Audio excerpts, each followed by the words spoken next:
Les bergers d'Abraham et de Lot se disputèrent l'un l'autre. Genèse chapitre 13. Isaac fit face à des querelles de la part des habitants de Guérar au sujet de l'eau potable. Genèse chapitre 26. Les querelles parmi les Israélites conduisirent à la rébellion de Corée, Nombre chapitre 16, et au désir des Israélites de mourir dans le désert, Nombre chapitre 20. De telles querelles conduisent toujours à des ennuis et nécessitent la sagesse des artisans de paix pieux pour les apaiser. Les querelles détruisent l'unité fondée sur la vérité de Dieu est si importante pour Jésus que dans sa plus longue prière enregistrée, il a demandé au Père que ses disciples soient un, comme toi et moi sommes un. Jean 17, 22. Tout ce qui brise cette unité est un ennemi de l'Église et un ennemi de Dieu.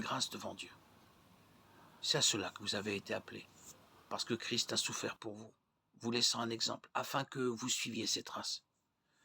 Il n'a point commis de péché, et il ne s'est point trouvé de fraude dans la bouche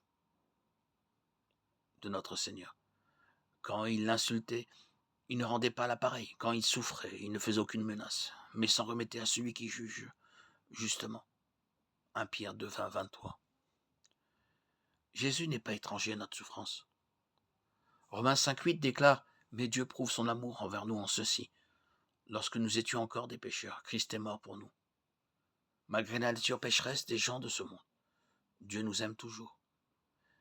Jésus nous a suffisamment aimés pour mourir, afin de prendre la peine de nos péchés. » Romains 6, 23. Si nous recevons Jésus-Christ comme Sauveur, nous serons pardonnés, nous aurons la promesse d'une demeure éternelle au ciel. Jean 3, 16, Romains 10, 9, Romains 8, 1. Dieu permet que les choses arrivent pour une raison. Que nous comprenions ou non ces raisons, nous devons nous rappeler que Dieu est bon, juste, aimant et miséricordieux. Psaume 135, 3.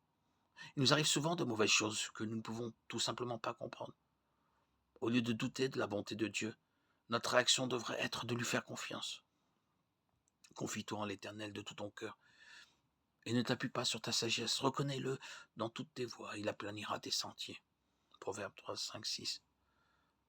Nous marchons par la foi, non par la vue.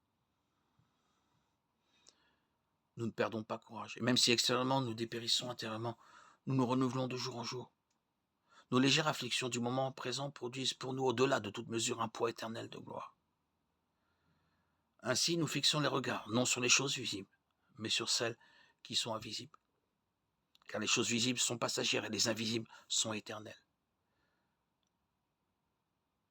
Nous aurons une récompense un jour, et elle sera glorieuse. Nous savons que toute chose concourt au bien de ceux qui l'aiment, de ceux qui sont appelés selon son dessein. Romains 8, 28. 2 Corinthiens 4, 16, 18. Ne perdons donc pas courage. Bien que notre être extérieur se dégrade, notre être intérieur se renouvelle de jour en jour.